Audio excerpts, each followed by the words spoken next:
명의대의 적광입니다. 자평진전 제4강 청간합에 대해서 이렇게 말씀을 드리겠는데요. 이 자평진전 이론 중심의 청간합을 말씀을 드리겠습니다. 청간합에 대한 이런 여러 가지 이론들은 각각의 그 책마다 다 다르죠. 그렇기 때문에 이제 우리는 자평진전을 공부하고 있기 때문에 자평진전에서 이제 그 얘기하고 있는 이 이론을 중심으로 그 말씀을 제가 드릴게요. 자, 합을 그 분석을 하면요, 식간 배합의 성정이라고 이렇게 얘기를 하고 있죠. 교재 35페이지 보면은 식간 배합의 성정을 논함 그랬거든요. 그리고 나서 상당히 어려운 그 내용들로 이렇게 돼 있어요. 합파의 의미는 식간의 음과 양을 서로 배합하는 데서 이루어진다. 하도의 수는 1, 2, 3, 4, 5를 6, 7, 8, 9, 10에 배합한 선천의 도이다. 그리고 태음의 수에서 시작하여 음과 양이 조화를 이룬 충기의 토에서 끝나는 것은 오행의 기로서 그 생하는 수를 얘기하는 것이다 그랬고요. 생하는 수를 얘기한다고 그랬거든요. 그 다음에 무릇 오행이 있기 전에 반드시 먼저 음양과 노소가 있고, 이전에 음양 전에 태극이 있었다고 그랬죠. 우리 식간 12지지에서 먼저 이렇게 천지 사이에는 태극이 있다고 그랬죠. 태극이라고 하는 그 기운 덩어리로 이렇게 구성되어 있다고 그랬죠.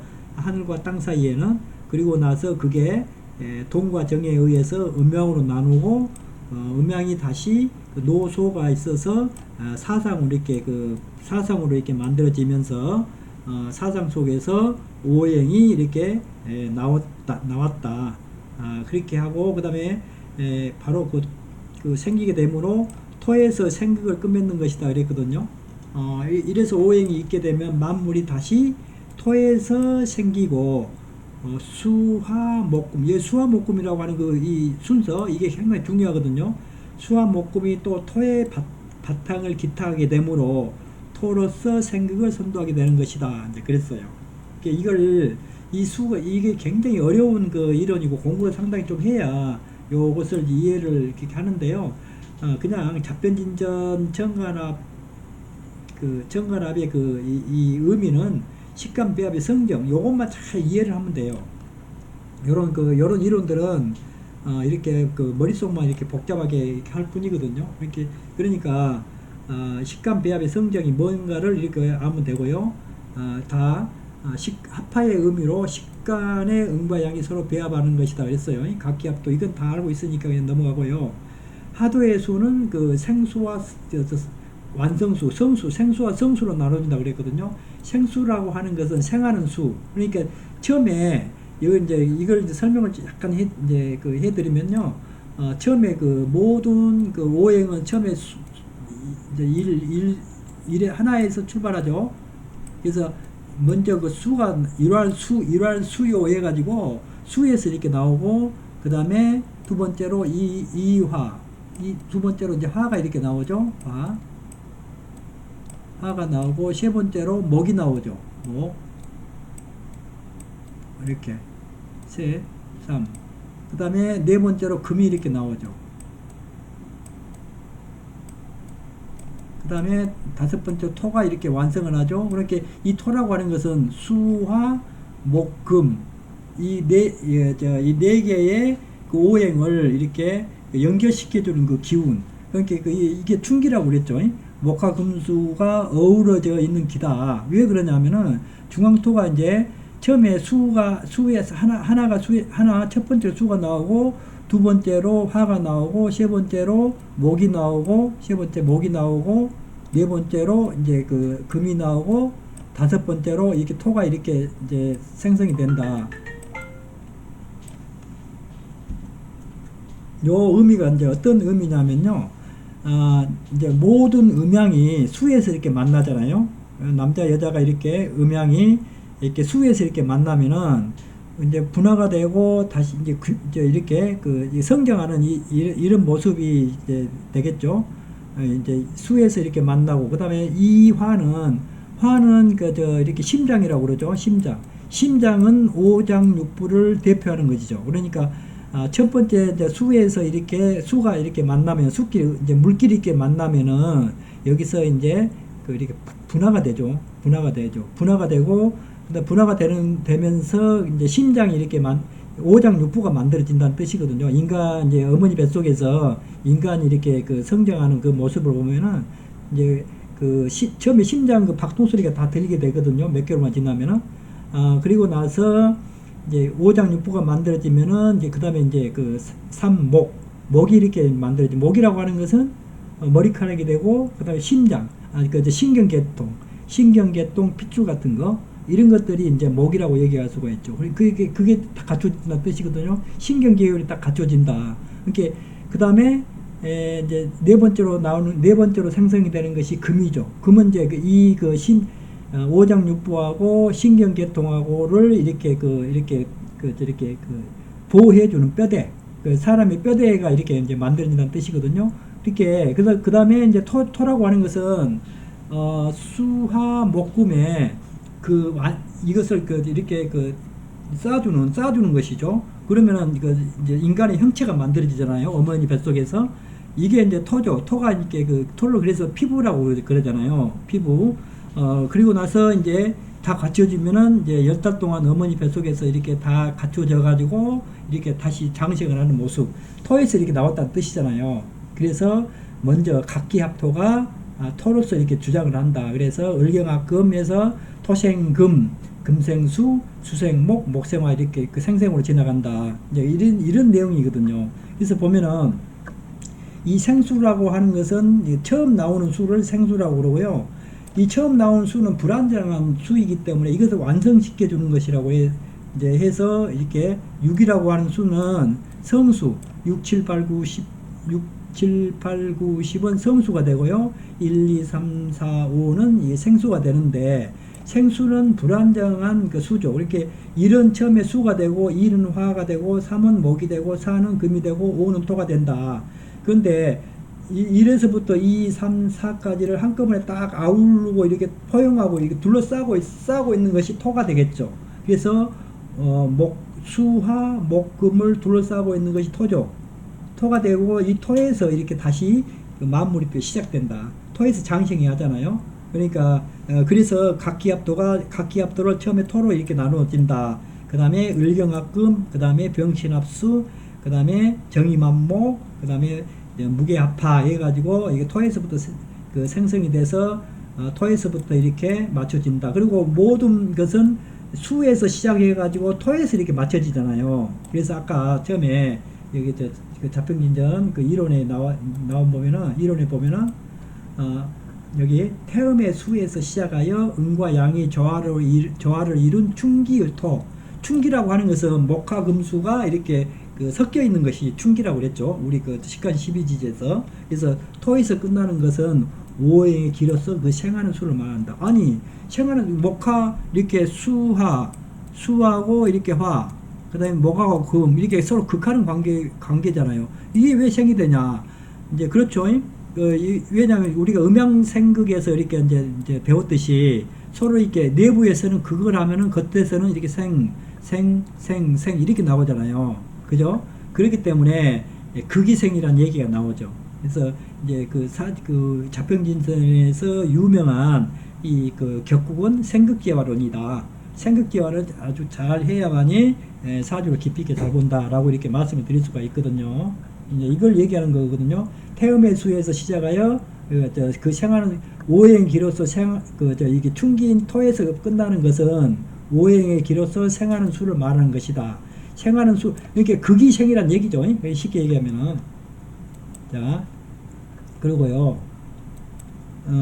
이렇게 그 다음에 태음의 수에서 시작하여 음과 양이 조화를 이룬 충기의 토에서 끝나는 것은 오행의 기로서 생하는 순서, 극이생을 얘기하는 것이다. 극이생, 생이극을 얘기하는 것이다. 그랬거든요. 처음에 수에서 이렇게 나오죠. 일활수요 그랬거든요. 두 번째로 화가 되죠. 여기서 심장, 오장육부가 다 갖춰지죠. 그 다음 세 번째로 그리고 신경계통, 혈관 이런 것들이 다 갖춰지죠.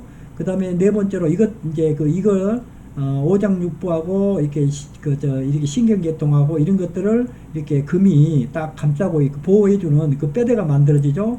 그 다음에 토, 이렇게 수화, 목, 금에 그것을 이게 토로서 이렇게 딱 둘러싸고 있는 그 형체가 만들어졌다는 뜻이거든요. 그래서 여기서 토에서 생을 하잖아요. 이렇게 딱 나오잖아요. 그래서 각기합토부터 시작을 다시 해서 일생이 이제 각기합토 해가지고 천간합에 의해서 이제 사람의 일생이 이제 12운송으로 이렇게 연결이 되잖아요. 토에서 이렇게 토에서 이렇게 그 장식을 하게 되니까 토가 있어야만이 완성체가 만들어지잖아요. 어머니 뱃속에서 사람의 모습이 완성체가 만들어진다는 뜻이거든요. 그러면은 을사년이라고 했을 때 여기는 12지지로 다 을사년은 구성이 되어 있죠. 그리고 12지지라고 하고 있는 매월이 을사년이라고 하는 이걸 만들어냈거든요. 그러면은 우리 인간은 을사년이라고 하는 이 공간 속에서 우리가 생활을 하게 돼 있죠. 그런데 이 공간 속에서 생활을 하고 그 다음에 내년에 병오년이 되면 시간의 흐름이잖아요. 시간의 흐름 이렇게 병오년이 되거든요. 을사년이 지나서 병오년이 돼요.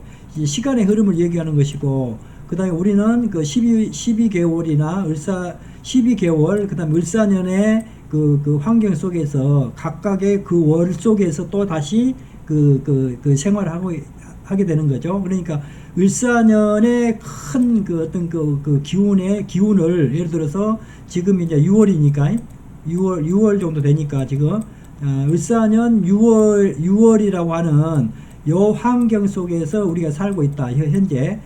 그런데 여기서 간목이 그러면 6월에 태어나가지고 을사년 6월에서 어떻게 영향을 받을까? 또 을목은 어떻게 영향을 받을까? 식간이 왔을 때 식간이 바로 여기에 을사년 6월에 어떤 기운을 받아가지고 무슨 격국을 이루었는가 라고 하기 때문에 모든 용신은 원령에서 구한다라고 하는 그런 그 이론이 이렇게 성립이 된다. 이렇게 말씀을 드릴 수가 있겠어요. 그 다음에 이제 자평진대에서 얘기하고 있는 합파의 성정, 이게 굉장히 중요해요. 성정이라고 하는 것은 이제 이게 이 한문으로 이 성자거든요. 이렇게 인간에게는 그 사람이니까 인성이 있겠죠. 인성. 사람의 성향이 이렇게 있다는 뜻이거든요. 인성. 그러면 이제 사람 위에 있는 것은 물건이니까 사람 위에 있는 것은 물건이니까 물성이 다 있죠. 그러면은 모든 지구상에 있는 사물에는 물성이 다 있고요. 그 다음에 사람에게는 인성이 있어요. 그런데 성정이라고 그랬거든요. 성정. 합파의 성정. 합해가지고 그 성향의 뜻이 어떻게 돼 있느냐. 요걸 얘기하는 거거든요. 그런데 식간에 배합이 있다면 합파의 성정은 바로 향과 배로 나눈다. 요거예요, 요거. 이게지. 그 이상 그 이하도 아니거든요. 그 다음에 요거 이제 그 합파의 성정을 향과 배로 나눈다. 이렇게 등배자예요. 서로 배반한다 뜻이에요. 이거 뭐냐면은 사기신이 합으로 인하여 쓸모가 없게 되는 거. 쓸모가 없는 것을 얘기하는 것이거든요. 자, 간목이 신정관을 쓰는 경우에 이 추출된 병화가 신금을 합하면 그 정관은 더 이상 무시를 못한다. 그랬거든요. 무시를 못하죠. 이래서 이제 배반이 된다는 뜻이에요.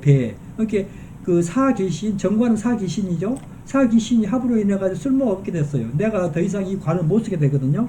합을 해가지고 기반이 내버리면은.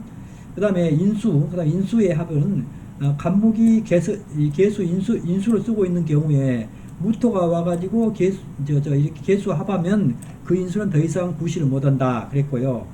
이 재성의 합, 간목이라고 하는 것은 기토 재성을 쓰는 경우에 간목이 기토 재성을 쓰는 경우에 기토가 다른 자리의 간목과 합을 하게 되면 그 재는 재구실을 이렇게 하는 재성이 아니다 그랬거든요.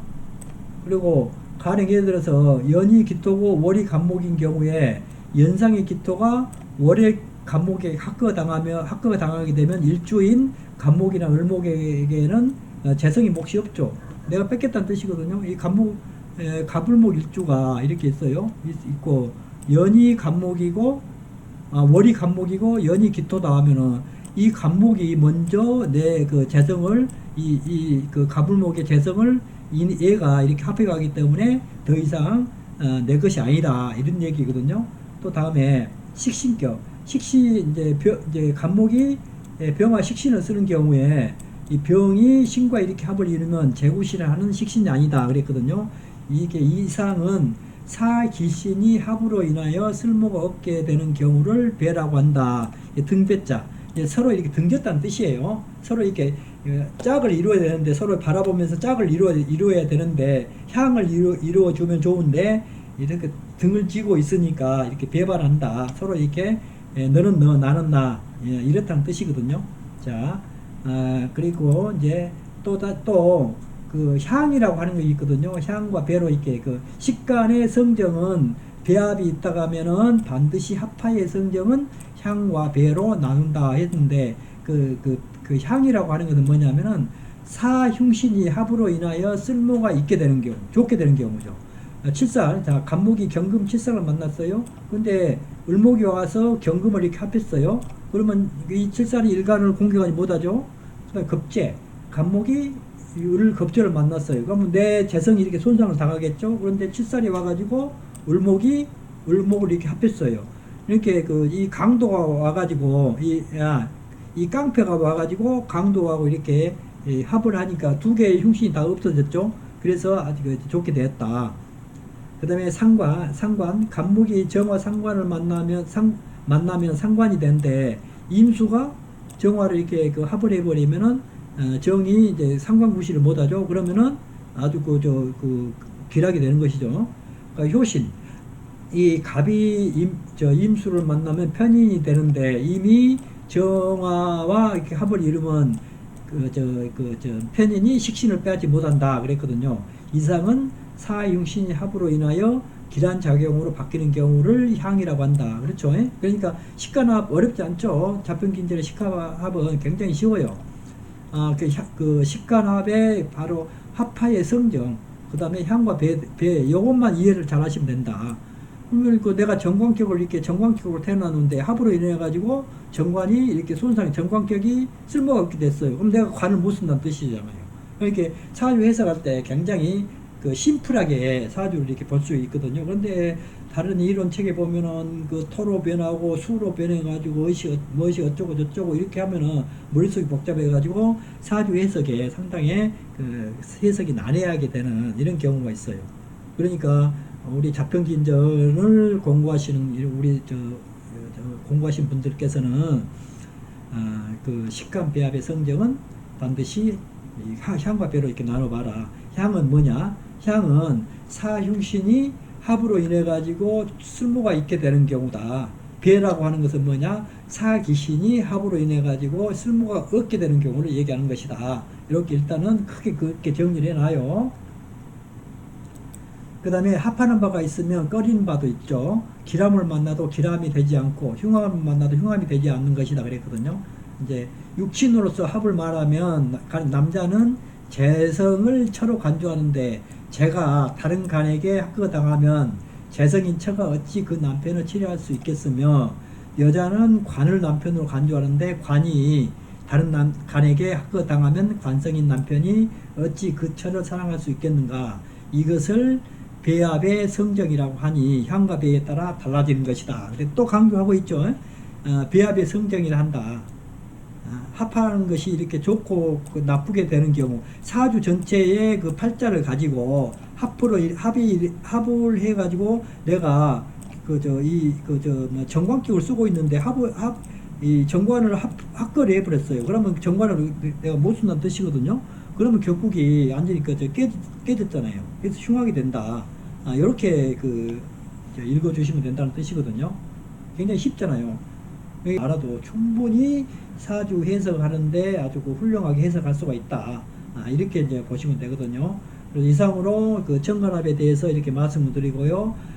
이 다음에는 정관합이 합의불화도 상당히 중요해요. 합의불화도 상당히 중요하기 때문에 다음에 합의불화에 대해서 이렇게 말씀을 드리겠습니다.